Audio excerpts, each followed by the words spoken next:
tous azimuts. Peuple congolais, il est temps de nous lever, de nous serrer les coudes et d'agir pour défendre notre patrie, notre intégrité territoriale et l'intangibilité de nos frontières. La République démocratique Batela Ekolo, Bendele Koyate.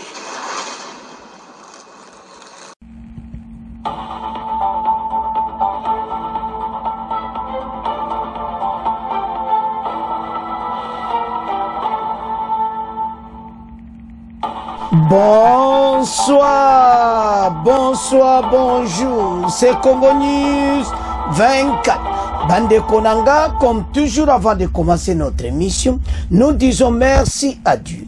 Nous disons merci à nos chers abonnés et téléspectateurs qui nous suivent partout dans le monde et en RDC.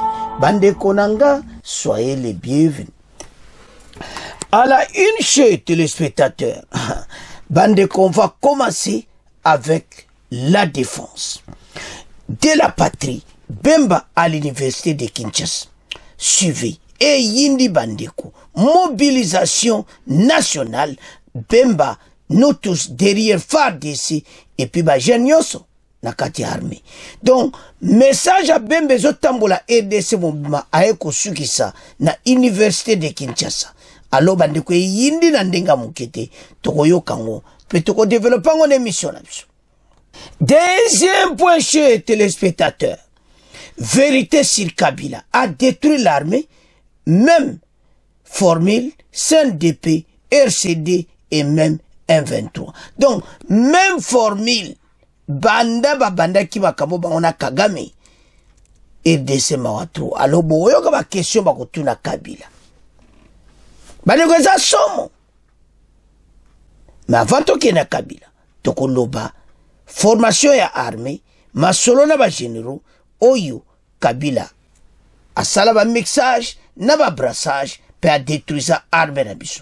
Alors boko yo ka ba question ba ndeko nanga pe to kozana émission pe bo Hollanda. Chers téléspectateurs, émission na biso bandi et comme tant to sola ensemble ma solo ya mboko. Bande ko to bande émission na biso avec Bemba azo continuer mobilisation générale pour la armée na biso. La défense de la patrie et c'est une affaire de tout le monde. Et ça m'a présenté Bissonyos. Bandeko atamboli RDC ba côté ba owele partout. Mais y a l'élo.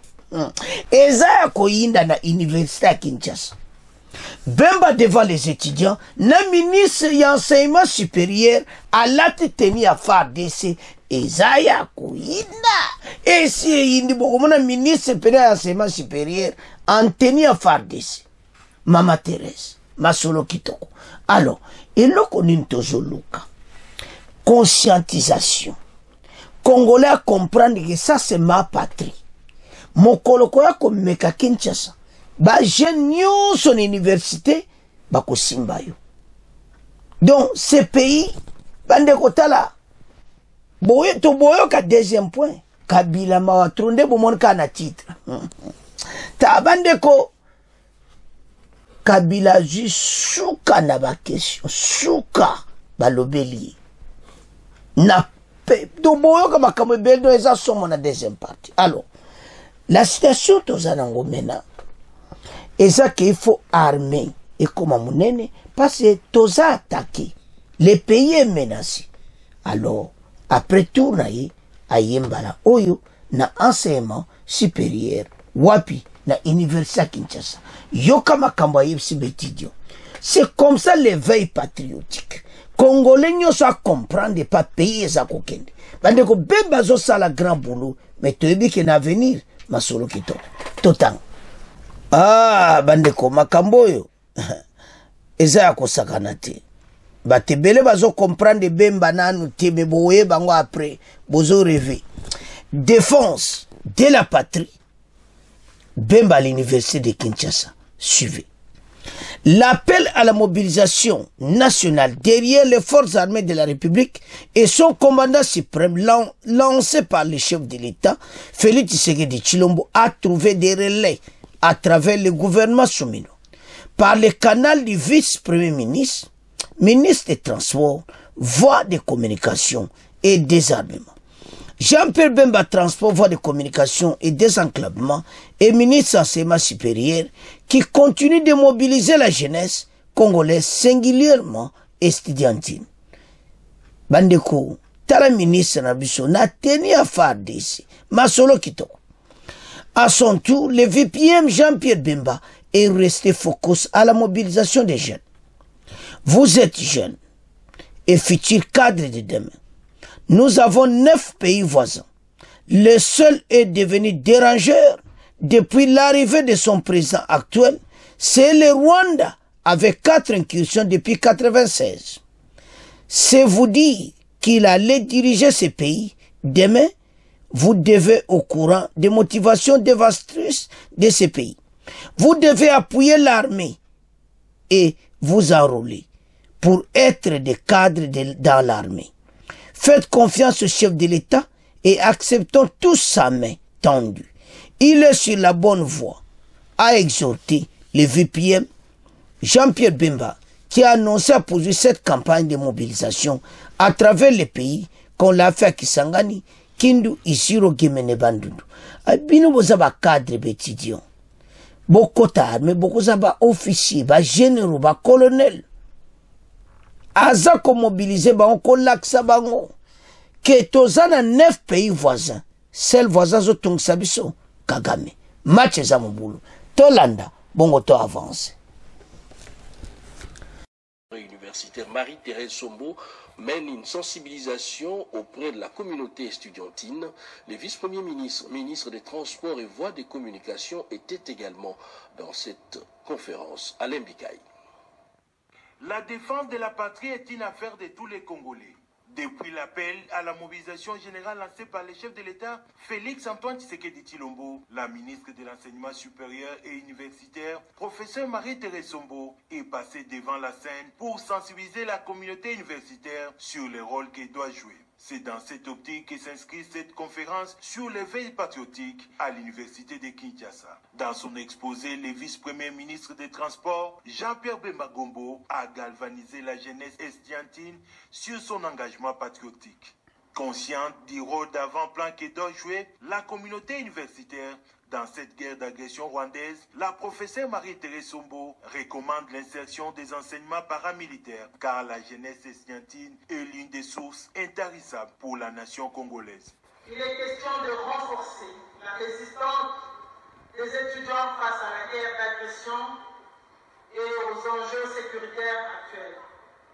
D'ailleurs, il est en cours d'examen envisagé l'intégration dans les cursus des étudiants volontaires, la formation dédiée au maniement d'armes, aux stratégies et tactiques militaires. Il faut noter que le ministère de l'Enseignement supérieur et universitaire a déjà mis à la disposition de l'armée la première promotion des jeunes étudiants paramilitaires des universités de Kisangani et de Goma formés pour la défense de la souveraineté nationale. Bemba a précisé qu'on a seulement, tous en 9 pays voisins, mais un seul pays qui nous dérange le plus. C'est Kagame, le Rwanda. Le losoba ila mboka o bino betidia o baboto la mboka o. Bande kwa sa ko réveiller ba jeune bazoya juste. Alors biso bokoti armée bokoza ba cadre na kati armée pas c'est à niveau bokomi na université. Bande ko na mikolo ko ya armée ko tonda. Et je senga armée moko discipliné ya malamu o bazo bunda pona mboka. Alors, ndenge expliquer bango ba jeune belende to landiwana mobilisation générale. Pays oyo koza sundinga wana te et nous allons gagner cette guerre et on va chasser l'ennemi loin de nous. Et koza la kitoko pona mboka. Ya ono sa congolais nyoso lève-toi et comme tanto bengana ennemi oyo. Alors, Bemba azo sala grand boulot. To féliciter VPM Masolo Kitoko. To ebetera venir et de Sekubonga. Alors, ndenge to landi biso nyonso et comme tabino bo partager. Ce que tozo kene na deuxième point. Kabila. Bandeko, yamalamu ezate. Makamu boyoke pa Kabila mawa. Boko yoka na population bengi na téléphone. Bandeko ba pesi. Député musupe a pesi wa ye. Alobi Kabila lesoni na kopesa ba Congolais. Mava tokoma na pona. Armée oya boma. Yango bazo bongisa. Osomona. Boko landa boko mona mbwadi amvita bula zo sala na kati ya FARDC. Tozo ya wana. Mara toza na Kabila. Makelele Kabila. Bandeko alingi RDCT. Kabila a détruit l'armée nanko. Boko yoka awa, même formule. CNDP, RCD, même M23 bis. Donc, même formule, si les Fatia zo boya, mais Fatia a raison. Et il a donné les 6 raisons. Il ne peut pas négocier avec ses pantins. Il parle au nom de Kagame. Et Kabila a condamné le gouvernement à Bissou, a condamné l'Afrique du Sud, et puis il y a bien qu'Afrique du Sud coûte pour armer la Bangobaya, et c'est un peu problème. Donc, il y a mon boulot. Qu'Afrique du Sud baya tende baza. Afrique du Sud baza ndeto loa baza na Goma. Baza na aéroport, na Monusco, muta ko simba bango azate baza na Goma. Bako kende te. Ils sont là avec Malawi, Tanzanie, na bambamba ozalawana. Na cadre Sadek. Kabila zana kanda. Atindi nanga que yebsa batu na Goma, que voilà, arménios étrangers va quitter. Nananga ko quitter. Asa légitime ti. Soit légitime, ça yebsa ba kindi. Ils sont toujours là. Kaka boba zokaki, boba jaki ba problème, boba blessé, militaire ne ba kendiki. Mais armée mo ba Sadek bazawan. Na Monusco masolo kitoko. Alors, problème toujours bezani. Bandeko situation toujours vivre. Kabila alobi makambu moko pona mboka batuni question. Pourquoi tango zolo bango atanga ta Kagame ti? Bandeko Kabila lingi mboko ti. Pourquoi agression au yezo alobi kuna kota zo tiaka gaboui? Kako affaire intérieure à EDC. Donc M23 va dialoguer, tout ça va kabola pouvoir. Donc mission na bango angoana. Il ne balinga ba diviser mboko ko simbati. To la nande ba le pona Kabila, bon to développer maso. Kabila a détruit l'armée. Zomona. Donc, tant qu'on a détruit l'armée FARDC, a même biso même formule. Et ça a gagné CNDP, RCD, le M23. AFDL. Donc, boye la ba façon moko ya ba signature. Et puis à Kena San City, a signé accord wana. Na Chibanda, ba signé. Donc makamu tu ba memela biso yango. Fatia lobby, ba makamu na bino ba signature. Fatia kosala yango ti. Le commandant des forces armées abi akosala ti. Et il a raison. Bandeko, ce que nous vivons, Lelo, Kabila yebi très bien que Lelo yo armé yo, ce que zo comme aboué, Esaïe, il a tout détruit, pays au Mawatro, Yango Fatia Lobi, jamais yé a qu'on négocier na ba M23. Mais le président a raison. Sozotala, o mutala bateau lobi non. Mkoza mboka kosala yango te. Asan parce que pays oyo tabandeko Et ça m'a. L'armée Kabila détruire yango mais toujours ya bomona ndi bazo former yango mais avant de continuer toyoko ba lobby pour la Kabila ba vérité troublante bongo to avance pour ça somme là où il y a les intérêts de la nation congolaise, nous devons rester égaux à nous-mêmes tout en reconnaissant l'acte d'être patriote parce que notre survie en tant que république en dépend. Pour ce qui concerne les accords de M23 avec les régimes actuels, mais M. Ferdinand Kambere, je vous redemande encore de pouvoir bondir devant la nation congolaise. Ces accords qui ont été signés par le président de la République pour qu'on sache, parce que vos accusations, je ne sais pas moi si elles sont fondées par rapport à quel accord signé. Parce que jusqu'à la preuve du contraire, nous voyons que les accords signés par votre régime est sous la responsabilité de M. Kabila. Et donc, vous êtes aussi les acteurs de ces conflits, c'est pourquoi vous prenez part du M23. Joseph Kabila, Amissi Makutano, Joseph Kabila plaide pour une solution. Amissi Makutano, Joseph Kabila plaide pour une solution globale de la crise dans l'est de la RDC, met en garde contre l'option militaire, notamment avec les déploiements des troupes de la SADC. Qu'est-ce que vous en pensez?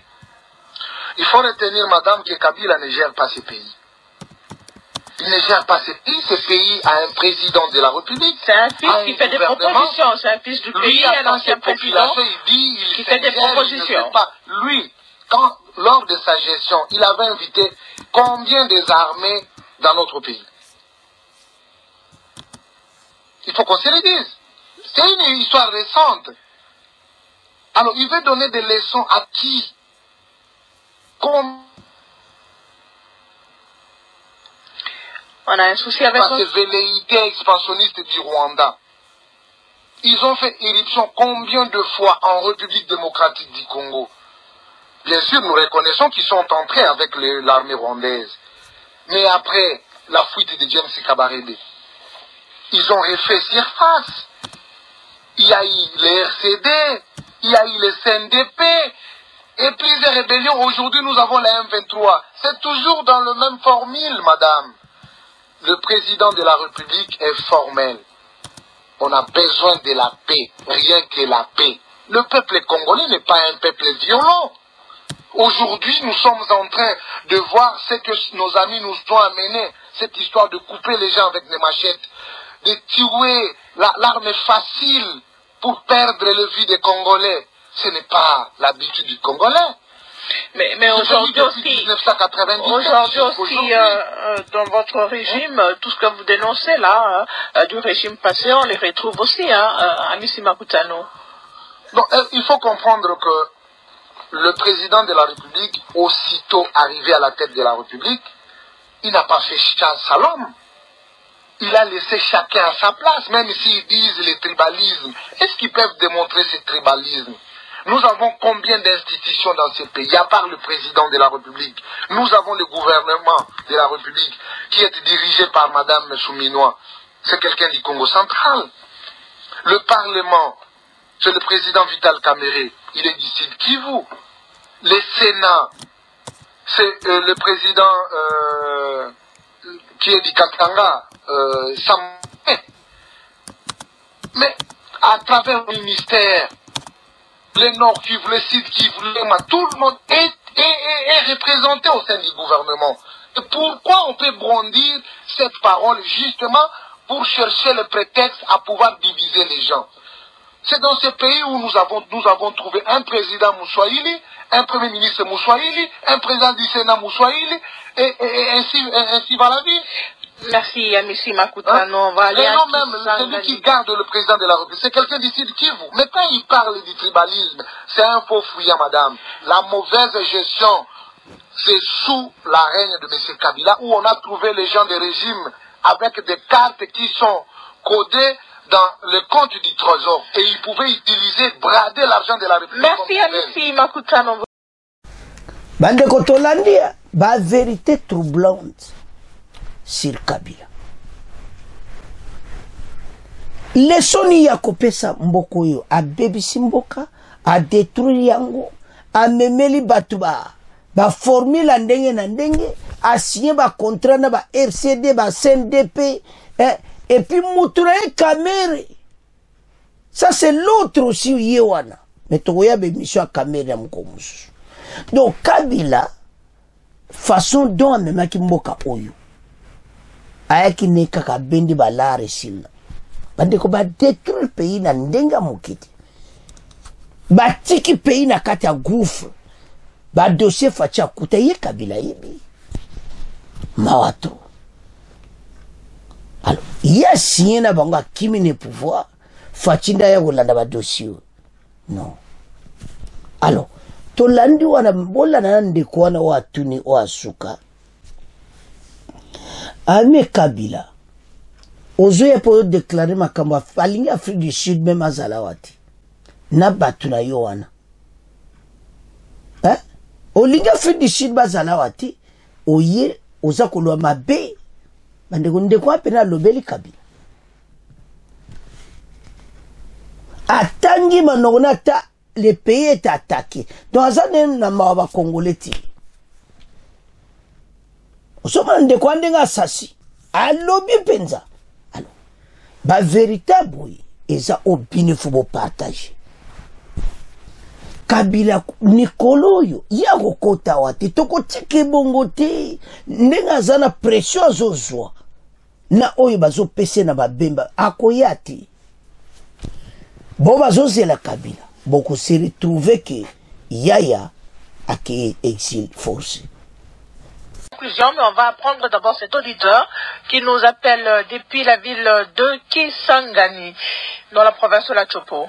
J'appelle à partir de Kisangani M. Blaise Saïdi Atou. Pourquoi cette sortie médiatique à présent? Est-ce que cette sortie médiatique attendait seulement que le président Félix Tshisekedi l'accuse d'être en convenance avec l'AFC de Corneille Nangaa?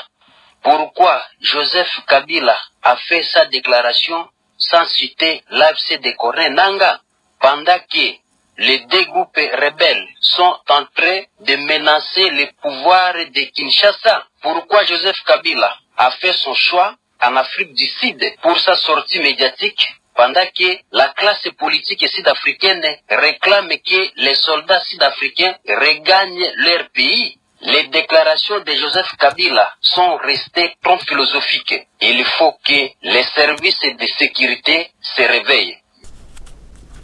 Boyinde wana suka lobini. Service de sécurité a aidé si va fungola miso.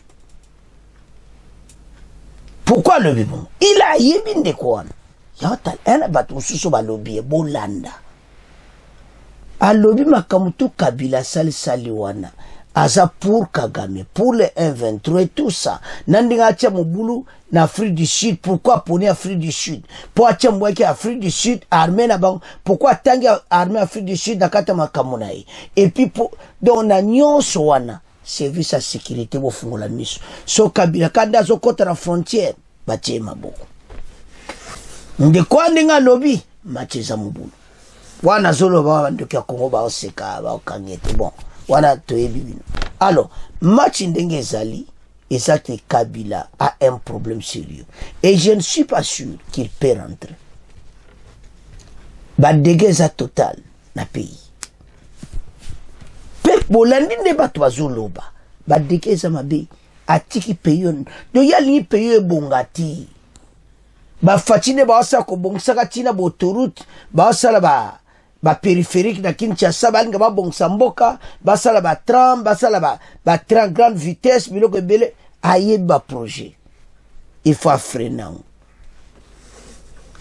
créer guerre a créer mombondo a créer guerre à est et à AFC Kagayi. Ce monsieur a un problème sérieux. Alors en tout cas tokomotika Kabila na bino bo commenter tokena formation. Moi, d'invite à la formation na bango apesi bango abenga Bible militaire donc mibeko nyonso ya armée pona kolanda formation wana ba généraux. Je crois bien que sola na bango na ba traître bazana kati armée to yebite po babilongi yango na moni wana baza su mingi ta na bo otala kaka po wana penda armée na biso pena yo kaka o ba mutu pena na likolo ba généraux état major. Donc botala bango bo bazo diriger armée beaucoup comprendre que ba traite ba le su mingi mais tozanzele za mulai o nyonso yo Kabila tolanda bande ko moda mvita zo pesa bongo azobenga Bible militaire donc makambo nyonso mibeko kolanda eza très important que ba landa mibeko ya armée de près pour bazala vraiment na mboka wana bozomo na shiko chitambwe azozoaye alors bango nyonso vraiment baza na posa mboka mais soko zotala au moins clairement en tout cas et tous un problème sérieux mais nde bazana bango nyonso esenga pena ratissage parce mutakoza neboye ba omona bato wana parmi bango aza utu oyeba te kaza rwandais mais bango mona FARDC bayebi ke o aza rwandais te bango bayebi mais kozana bato na kati armée kozana ngo za problème te mais le kola biso toza problème na Rwanda il faut bateau nyonso ba généraux au hasard rwandais il faut dégager parce que il faut balayer cette armée. Moi d'invite bande koto partage il faut balayer cette armée yo to mona babilongi moko soto ko bunda to gaya kabitumba to so perdre ba général baza posa bitumba mais commandement et pour là mawatro alors tolanda bon to développer ma solo. De l'ensemble des textes légaux en matière de commandement militaire. Eh bien, le vice-premier ministre, ministre de la Défense, a réuni les commandants de toutes les unités combattantes, Sandra Nyangi et Jires Tofunje.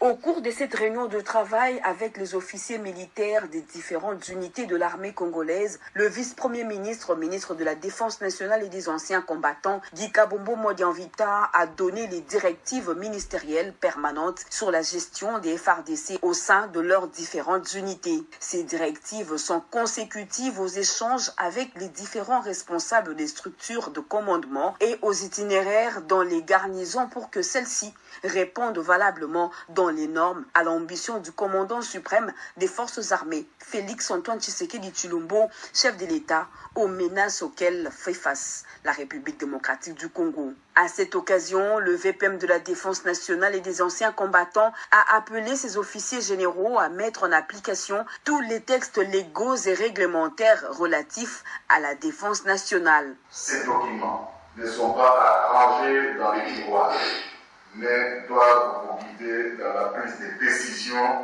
de manière sensée, ordonnée et cohérente. Vous avez donc l'obligation de les dupliquer pour vos différentes unités subordonnées. Voilà nos Bibles que nous devons suivre sous les yeux. Et cela va nous aider tous d'être respectés. Signalant que ces directives ministérielles permanentes se rapportent au recrutement au sein des forces armées de la République démocratique du Congo, à l'orientation, à la formation, à l'acquisition des approvisionnements, à l'entraînement militaire, à l'organisation et à la pratique des activités physiques et sportives, à la gestion des ressources humaines, au catalogue des emplois au sein des FARDC, au signalement, à l'avancement en grade et enfin au dégagement au sein des FARDC.